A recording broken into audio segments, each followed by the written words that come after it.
நலம் காக்கும் ஸ்டாலின், உங்கள் குடும்பத்தின் நலன் அரசின் பொறுப்பு.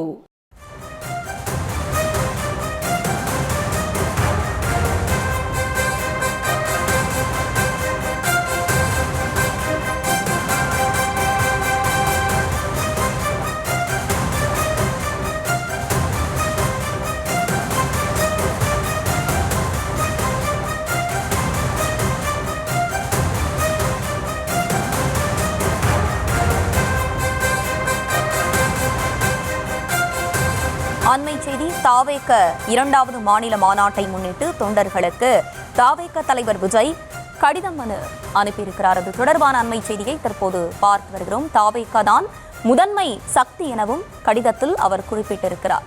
கூடுதல் விவரங்களோடு இணைக்கிறார் எமது செய்தியாளர் ஜெரி. வணக்கம். அந்த கடிதத்தில் தாவேக தலைவர் விஜய் என்னவெல்லாம் குறிப்பிட்டிருக்கிறார்? முழு விவரங்கள்.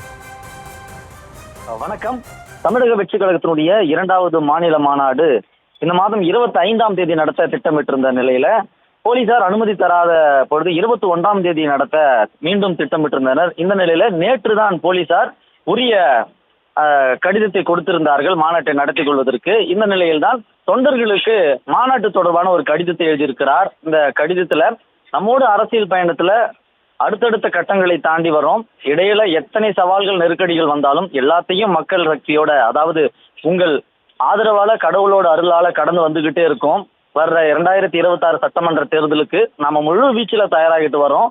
இந்த சூழல்ல நம்மோட இரண்டாவது மாநில மாநாட்டை ஆகஸ்ட் 21 வியாழக்கிழமை மதுரை பாரப்பட்டியில நாம நடத்த இருக்கிறோம். இது உங்க எல்லாருக்கும் தெரிஞ்சதுதான்.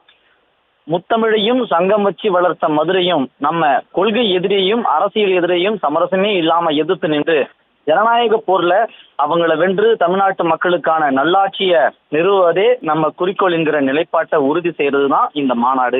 அதனாலதான் வைகை மண்ணில் நடக்கும் இந்த மாநாடு வாகை சீரும் வரலாறு திரும்புகிறது. வெற்றி பேரணியில் தமிழ்நாடு என்ற தேர்தல் அரசியல் மைய கருத்தை முன்வச்சு நடத்த இருக்குதுன்னு உங்களோட பகிர்ந்துக்கிறதுல மிக்க மகிழ்ச்சி.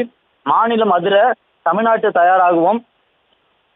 மாற்று சக்தி நாம் அன்று, முதன்மை சக்தி நாம் என்பதை உலகிற்கு மீண்டும் உணர்த்துவோம். நல்லதே நடக்கும், வெற்றி நிச்சயம், தோழமையுடன் விஜய் என்று இந்த கடிதத்திலே குறிப்பிட்டிருக்கிறார் தமிழக வெற்றி கழக தலைவர் விஜய்.